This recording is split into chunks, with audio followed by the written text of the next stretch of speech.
Welcome back to my channel guys. আজ আমি এই মুহূর্তে রয়েছে খড়গপুর। তো দিনটা ছিল 25শে ডিসেম্বর। তো এই দিনে আমি আর আমার বন্ধু মিলে বেরিয়ে পড়লাম মেদিনীপুরের চার্চ। আর এটাও শুনেছি যে মেদিনীপুরের চার্চটা নাকি খুবই বড় আর খুবই সুন্দর। তো চলো ভিডিওটা স্কিপ না করে তোমরা দেখতে থাকো আর তোমাদেরকে দেখাচ্ছি মেদিনীপুরের চার্চটা কতটা সুন্দর এবং কতটা বড়। তো মেদিনীপুর যাওয়ার জন্য কিন্তু ফাইনালি আমাদের টিকিট কাটা হয়ে গেছে। আর তোমরা নিশ্চয়ই এটাও জানো যে এই খড়গপুর স্টেশন কিন্তু বিশ্বের চতুর্থ দীর্ঘতম রেল স্টেশন। তোমরা কে কে গাইস এই খড়গপুর স্টেশনে এসছো সেটা প্লিজ আমাকে কমেন্ট করতে একটুও ভুলো না। চলো তার আগে তোমাদেরকে খড়গপুর স্টেশনের চতুর্দিকটা একটু দেখাতেই হয়।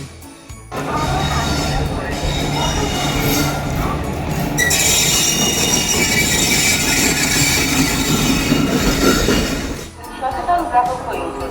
আজই ডাউনলোড করুন BIS কেয়ার অ্যাপ। শোনা কিনা থাকে BIS কেয়ার অ্যাপে HUID কোড অবশ্যই যাচাই করে নিন। খড়গপুর স্টেশনের চতুর্দিক ঘুরতে ঘুরতে দেখা মিলল এই বন্দে ভারত এক্সপ্রেসের। আর এই বন্দে ভারত এক্সপ্রেসের গন্তব্যস্থল ছিল রাঁচি। আর তোমরা কে কে এই বন্দে ভারত এক্সপ্রেসে উঠেছো সেটা প্লিজ আমাকে কমেন্ট করতে একটুও ভুলো না। আর তোমরা এটাও ভেবো না যে বন্দে ভারত এক্সপ্রেসে করে আমি মেদিনীপুর যাব।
গাইস আমরা ডাইরেক্ট বন্দে ভারত নয়, আমরা এই ICF বন্দে ভারতের মতন একটা লোকাল ধরে আমরা যাব মেদিনীপুর। তবে এই লোকাল কিন্তু বন্দে ভারতের থেকেও কম নয়। ফাইনালি তো আমরা উঠেই গেলাম, এবার চলো যাওয়া যাক। আমারও মনে হচ্ছে যে এখানটায় এই মেদিনীপুর লোকালে যারা যারা উঠেছে তারা মনে হয় অবশ্যই এই মেদিনীপুর চার্চেই যাবে। অবশেষে আমরা মেদিনীপুর স্টেশনে চলে এসেছি। তবে চলো এবার আমাদের এখান থেকেই যেতে হবে। আর তোমরা নিশ্চয়ই এটাও দেখতে পাচ্ছ যে দেখো মেদিনীপুর স্টপেজটা কিন্তু সত্যি ভিড় ভাট্টার মধ্যেই রয়েছে। আর এই ভিড় ভাট্টা দেখে মনেই হচ্ছে যে মেদিনীপুর চার্চটা কিন্তু সত্যি খুবই বড় ও খুবই সুন্দরই হবে। তবে চলো যাওয়া যাক, তোমাদেরকে দেখাচ্ছি এই ভিডিওটা।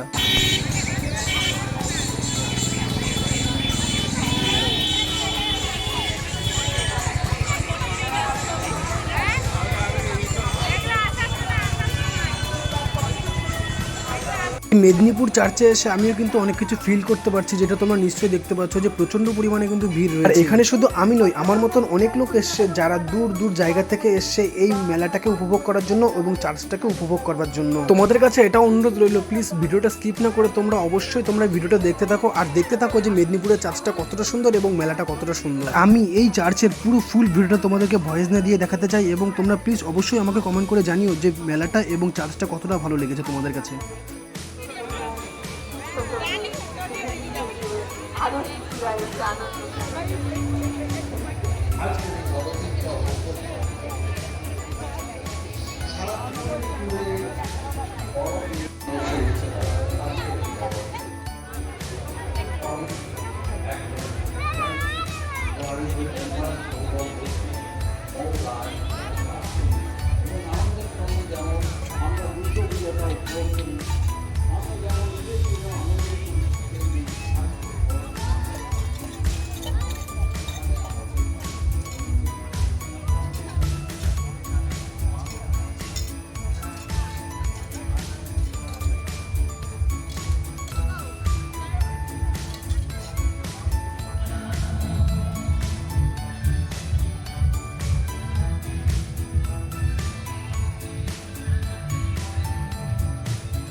আশ্রমে যিনি বর্তমানে দায়িত্ব আছেন आदरणीय उपस्थित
আমাদের পরিচয় রয়েছে আমরা অর্থাৎ আমাদের প্রত্যেককে মানবতার পরিচয়ে নিজেদেরকে বাঁচতে হবে আর মানবতার পরিচয় এরকম ভাবছে বলছে যে ওরা কি করছে ওরা জানে না ওদের ক্ষমা করে দেয় অর্থাৎ যে আদর্শ তাদের ঠিক আছে তাকে বের করছে যে ক্ষমা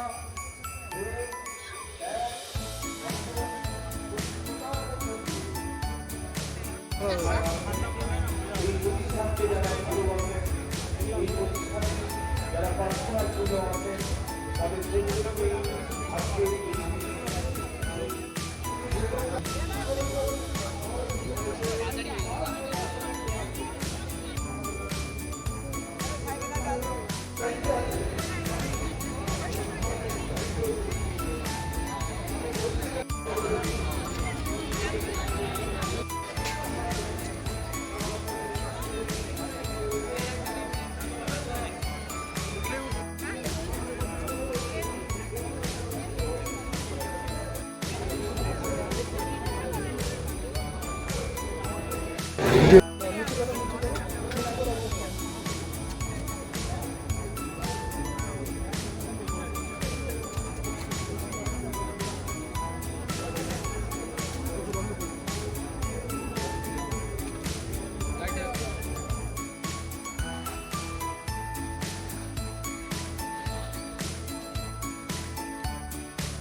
তো গাইস এখনও দেখতে পাচ্ছ যে দেখো রাত যত বাড়ছে ভিড় কিন্তু তত বেড়েই চলেছে। তো ফাইনালি এখন বাজে রাত 9:30। আর তোমাদের কাছে এই মেদিনীপুর ব্লগটা কেমন লাগলো এবং চার্চের পুরো ফুল ভিডিওটা তোমাদের কাছে কেমন লাগলো সেটা প্লিজ অবশ্যই আমাদেরকে কমেন্ট করতে একটুও ভুলবে না। আর যদি ভিডিওটা ভালো লেগে থাকে তাহলে প্লিজ লাইক ও সাবস্ক্রাইব করে ভিডিওটার পাশে দেখো। দেখা হচ্ছে পরবর্তী কোনো এক ভিডিওতে।